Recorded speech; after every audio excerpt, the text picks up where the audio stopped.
तो चलिए आज बात करते हैं म्यूजिक की दुनिया की और खास तौर पर इंडिपेंडेंट आर्टिस्ट्स की। हम एक ऐसे प्लेटफॉर्म की स्ट्रैटेजी को समझने वाले हैं जो कलाकारों के लिए म्यूजिक डिस्ट्रीब्यूशन का पूरा खेल बदलने का वादा करता है। इसका नाम है ऑडियो बस। देखते हैं कि ये कर क्या रहा है और कैसे कर रहा है। ये बात है ना, हर आर्टिस्ट के दिल की बात है। म्यूजिक बनाना तो एक बात है, लेकिन उसे दुनिया तक पहुंचाना वो एक अलग ही जंग है।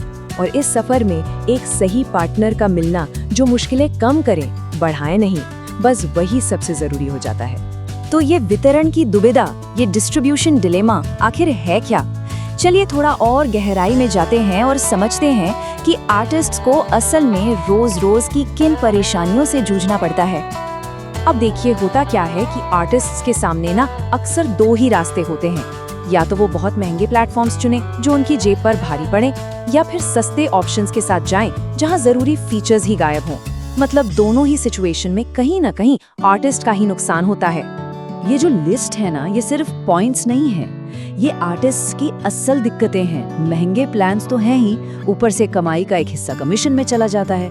और फिर आते हैं हिडन चार्जेस, मतलब गानों के लिए जो जरूरी ISRC और UPC कोड्स होते हैं ना, उनके लिए भी अलग से पैसे देने पड़ते हैं। और सोचिए, एक धीमा डैशबोर्ड, वो सिर्फ एक टेक्निकल प्रॉब्लम नहीं है, वो आर्टिस्ट को सही टाइम पर फैसला लेने से रोकता है। और इंडिया में अगर कोई प्रॉब्लम हो जाए तो सपोर्ट सिस्टम मिलना बहुत मुश्किल है।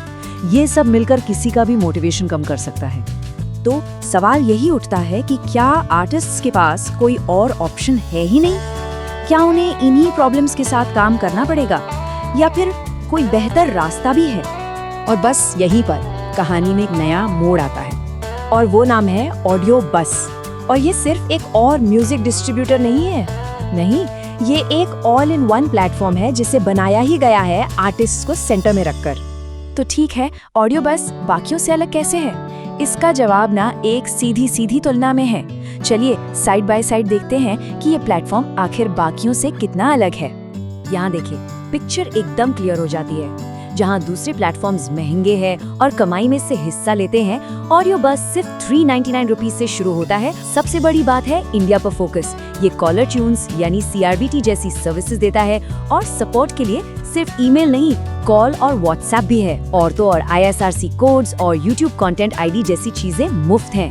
ये बहुत बड़ा फर्क है। लेकिन देखिए, बात सिर्फ पैसे बचाने की नहीं है।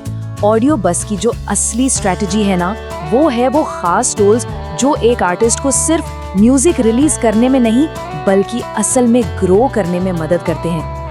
आज की दुनिया में स्पीड ही सब कुछ है ना? कोई भी हफ्तों तक इंतजार नहीं करना चाहता। तो ये जो 48 से 72 आवर्स में म्यूजिक को हर प्लेटफॉर्म पर पहुंचाने का वादा है ना, ये सच में एक गेम चेंजर है। आर्टिस्ट अपनी म्यूजिक का असली मालिक होता है, और ये सब कुछ सिर्फ 399 रुपीज से शुरू। ये कीमत इतनी कम इसलिए रखी गई है ताकि कोई भी नया आर्टिस्ट बिना ज्यादा सोचे, बिना बड़े इन्वेस्टमेंट के अपने म्यूजिक को एक मौका दे सके। तो ऑडियो बस सिर्फ गाने अपलोड करने की जगह नहीं है, ये एक पूरा इकोसिस्टम है, एक सपोर्ट सिस्टम है। सोचिए, आपको रियल टाइम डेटा मिल रहा है, एक डेडिकेटेड मैनेजर है जो आपकी मदद के लिए है, और तो और प्रमोशन के लिए भी स्मार्ट टूल्स हैं। मतलब एक आर्टिस्ट को सफल होने के लिए जो भी चाहिए वो सब देने की कोशिश की गई है। तो जब हम इन सब चीजों को एक साथ देखते हैं, कम कीमत, बेहतरीन टूल्स, तो इसका असल मतलब क्या निकलता है? इसका मतलब है एक सीधा सादा वादा, आर्टिस्ट के करियर को नई उड़ान देना। तो सवाल ये है कि ये प्लेटफॉर्म आखिर बना किसके लिए है? ये बना है हर उस इंडिपेंडेंट आर्टिस्ट के लिए, हर उस छोटे लेबल के लिए, हर उस प्रोड्यूसर के लिए जो इंडिया से अपनी आवाज दुनिया तक पहुंचाना चाहता है। और आखिर में इनकी सोच सब कुछ एक लाइन में बयां हो जाती है। सिर्फ डिस्ट्रीब्यूट मत करो, बेस्ट के साथ ग्रो करो। ये एक बहुत पावरफुल मैसेज है। ये सिर्फ सर्विस देने की बात नहीं है, ये ग्रोथ पार्टनर बनने की बात है। तो आखिर में एक सवाल सोचना तो बनता है ना, क्या किसी भी सर्विस की कामयाबी का असली राज यही है कि वो लोगों की असली प्रॉब्लम को समझे और उसका सीधा आसान सा सॉल्यूशन दे? ऑडियो बस की कहानी तो इसी तरफ इशारा करती है। इसके बारे में सोचिएगा जरूर।